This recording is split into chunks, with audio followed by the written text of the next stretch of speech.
إله إلا الله الله أكبر الله أكبر ولله الحمد الله وصحبه وسلم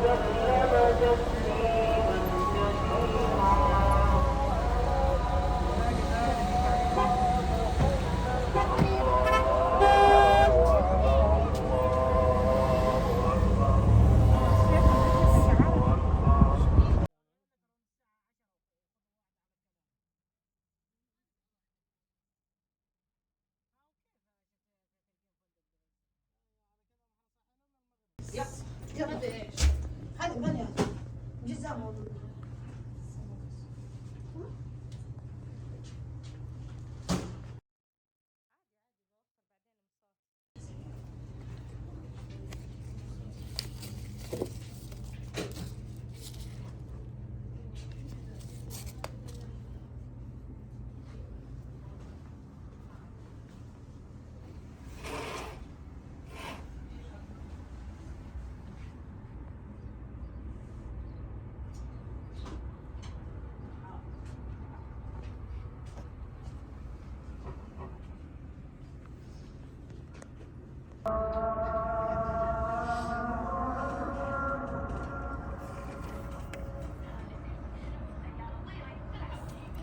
مستورة العيال.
الساعة 4.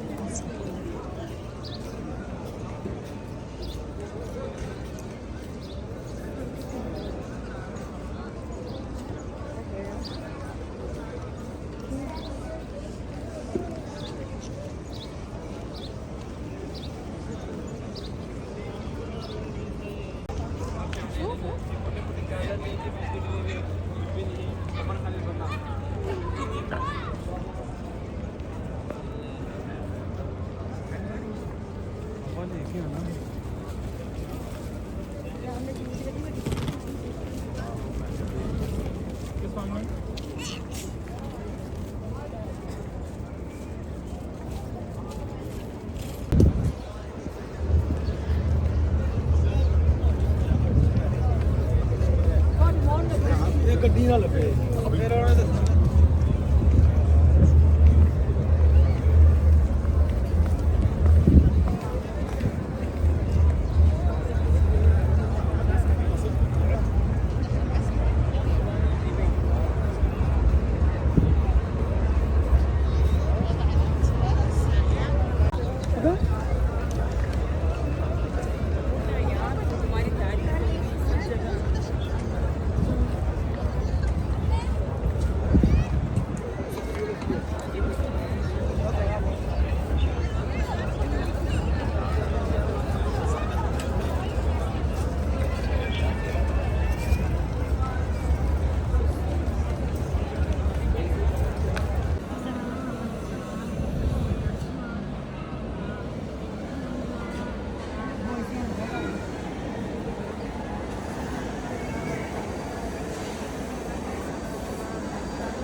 هنا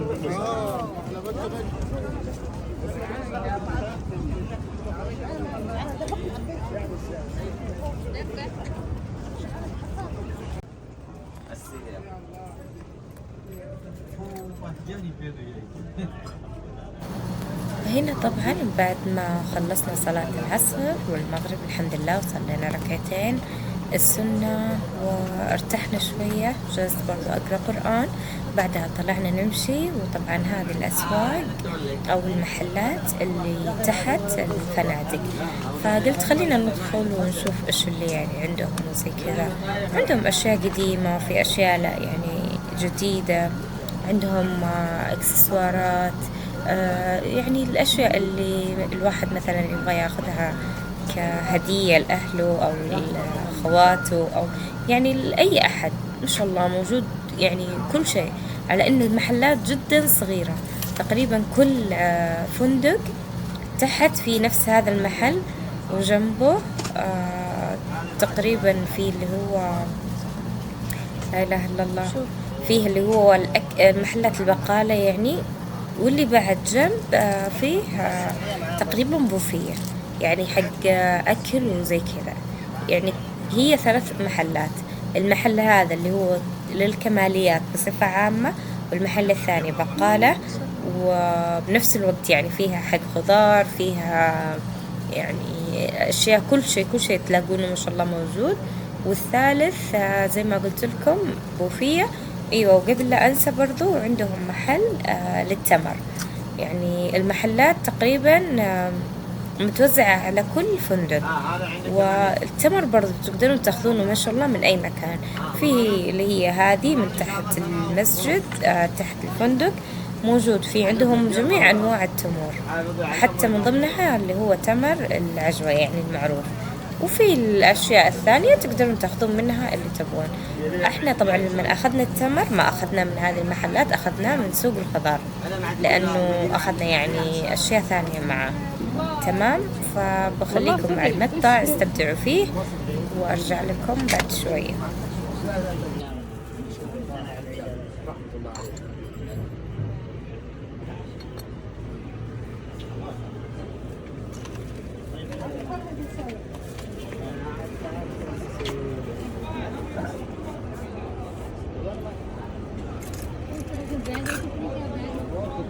أمانة نفسي على حرمة شيء شحن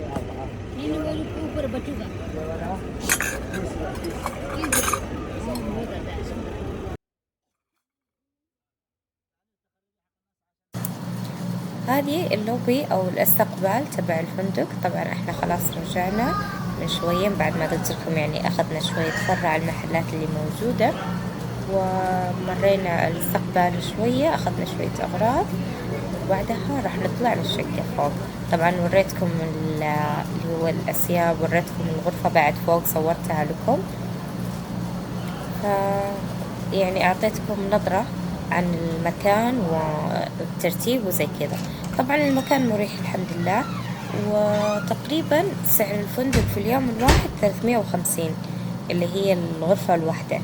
احنا لأنه ماخذين غرفتين فطلعت علينا 2 كذا تقريبا ب600 أو 700 يعني شيء زي كذا حق يوم واحد، لأنه أغلب الفنادق تجيك زي كذا يعني إذا بس تبغى تجين ترتاحين وأغلب وقتك يعني راح تقضينه في الحرم، أو إنه يعني تبغين تتسوقين وتصلين وزي كذا، فأفضل شيء إنه تاخذين زي كذا غرفة يعني ما فيها أشياء كثير، مجرد سرير أهم شيء ولك وعدد الأشخاص اللي معك ودولاب، وتجين تحطين أغراضك وترتاحين في الغرفة. الوقت حاليا الساعة 3:30 الفجر. طبعا نزلنا عشان نقدر نصلي صلاة الفجر لأن المكان زحمة ما شاء الله، يعني الزوار عددهم كبير، فلازم ننزل قبل الصلاة تقريبا بنص ساعة عشان نقدر نجلس داخل ونلاقي لنا مكان ونصلي يعني داخل. فاليوم دخلت يعني داخل مرة عشان أقدر أشوف القبة اللي تنفتح زي ما شفتها زي ما قلت لكم في إحسان، وقت ما كانوا يعني يتكلمون عنها وزي كذا. هي تنفتح تقريبا الساعة 6 الصباح أو مع بداية الشروق. طبعا تنفتح تلقائيا، يعني كل شوية تنفتح واحدة، ما يحتاج يعني أحد يفتحها أو إنه يعني هو يكون يعني يتدخل فيها. لا، هي لها يعني زي الأوتوماتيك، خلاص يعني إنها تنفتح كل يوم زي هذا الوقت، أو تتقفل تقريبا يعني قبل الظهر. أول ما تبتدي يعني الشمس تطلع خلاص تتقفل. فيها طبعا 27 قبة مفتوحة، ويعني يقدر الهواء يصير في المسجد كامل. شعور جدا لا يوصف، صدق يعني. أنا لما كنت أصور وأصلي والحمد لله يعني أحس كذا براحة وإنشراح في صدري. فيا رب لك الحمد والشكر على النعمة اللي صدق إني قدرت يعني أتمم هذا الشيء، وإنه أصلي مسجد النبي محمد صلى الله عليه وسلم. فيا ربي ارزق كل من مشتاق إنه يزور هذا المكان أو إنه بخاطره يعني يزوره. فيا رب إن شاء الله ترزقه بزيارة يقدر يعيش فيها الشعور والجمال اليوم اللي أنا عشته، ويتمم عليه بإذن الله على خير وعافية. الله يكتب لنا جميعا الأجر والصحة والعافية يا رب العالمين. طبعا أكيد ما راح أنسى أمي، خواتي، أهلي كلهم الحمد لله دعيت لهم إن شاء الله يا رب يزورون هذا المكان زي ما أنا زرته، ويكون يعني كذا يعني بيوم جميل بالنسبة لهم وذكرى ما ينسونها.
في واحد انه قال يبغى ياكل من فراولة.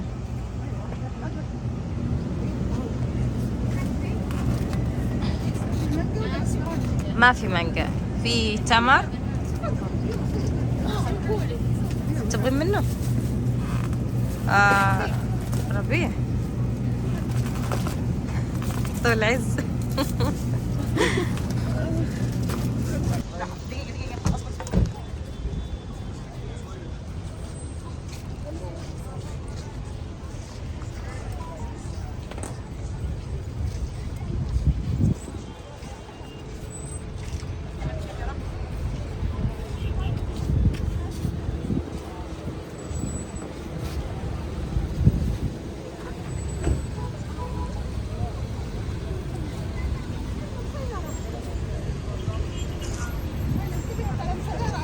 أشوف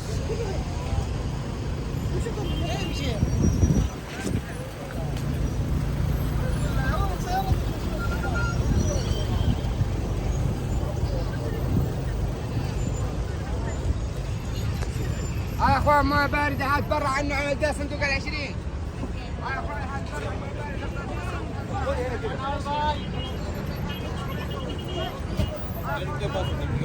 ما تخليهاش في حالها يمك، ما تكبروش الموضوع. بقول لك عليها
المساجد طبعا قريبة من بعض، تقريبا ما بين كل مسجد والمسجد الثاني أقل من ربع ساعة أو 12 دقيقة شيء زي كذا يعني، فقريبة من بعض على طول يعني تقدرين تمشين يعني إذا فيك حيل أو يعني تمرين ما بين الحارات أو شيء زي كذا، في لها ممشى يعني يطلعك على طول يعني للي حاب يمشي، واللي يبغى يروح سيارة زي ما قلت لكم تقريبا 12 دقيقة إلى 10 دقائق. طبعا القبلتين موجودة ومكانها لساته موجود، بس في قسم الرجال أنا صورها لي ناصر، بس بشوف المقطع وين وراح أضيفها لكم عشان أوريكم. تمام.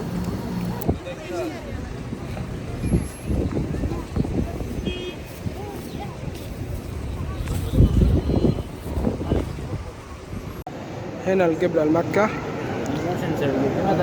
وهنا قبلة المسجد الأقصى، مكان ما الرسول كان يصلي للمسجد الأقصى أول ركعتين، بعدين حول للمدينة مكة المكرمة.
بس انه معلم ترافي صراحه، معلم ترافي.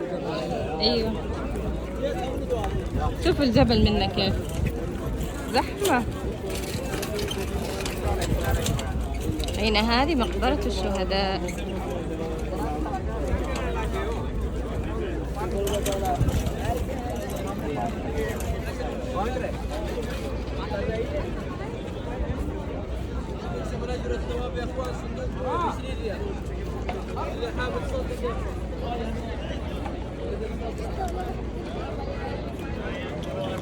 هنا مقبرة الشهداء.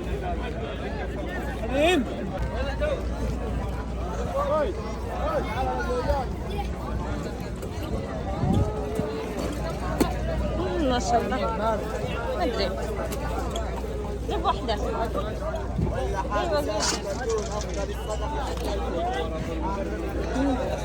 شكرا. الله يبارك. اشرب الماء مجانا يا حاج، اشرب الماء مجانا، اللي حاب يساهم كركوك، اشرب الماء مجانا سبيل. انا قبل منها يلا ظاهر علي بس حمزه.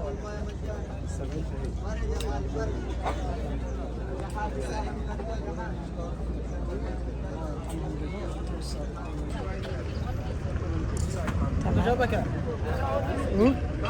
عنده شبكة. عندك وحسابك. عنده شبكة. ما عندك.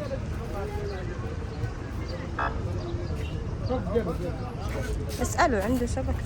في شبكة. لا كاش.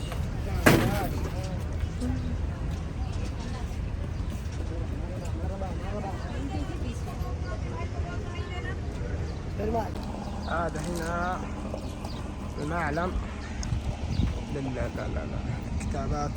هذه واحدة، الثانية، الثالثة، ولكن بنوريكم هي على الطبيعة.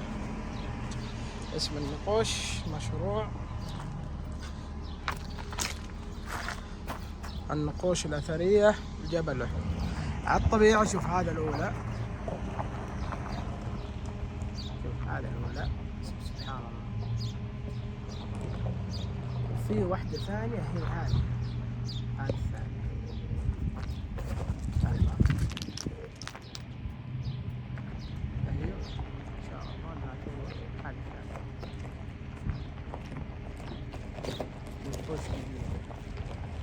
الظاهر إنه في واحدة ثالثة.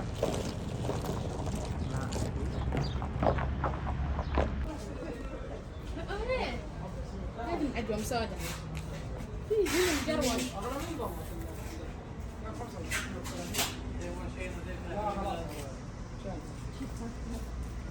هذا اللي جابوا في المدينة. هذا بالكيلو. خلينا نشوف المحلات.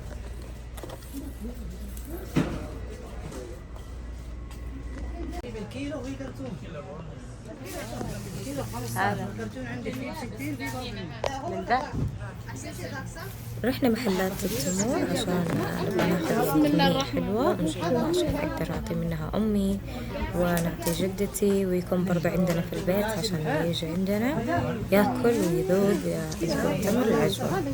فجلسنا ندور شوية في المحلات ونتفرج، وما شاء الله التمور كل تمر يعني أحلى من الثاني سبحان الله. وبعدها برضه لازم ناخذ اللي هو من المدينة، ففي كان مجفف وفي اللي هو الطازج، بس احنا أخذنا واحد طازج عشان كان وقتها ناخذه في السيارة أو يعني يكون معانا في الثلاجة نسوي، والمجفف أخذنا منه للبيت والأمي والجدتي وبرضه خالتي وزي كذا. وبس والله. طبعا خلصنا من هذه المشاوير كلها ومشينا توجهنا على جدة، وإن شاء الله أشوفكم بمقطع الجاي، ولا تنسون الاشتراك واللايك إذا حبيت المقطع، انشريه بكل مكان. إلى هنا استودعكم ربي وأقول لكم مع السلامة. كثير يخرب شروق والله. شفت هذاك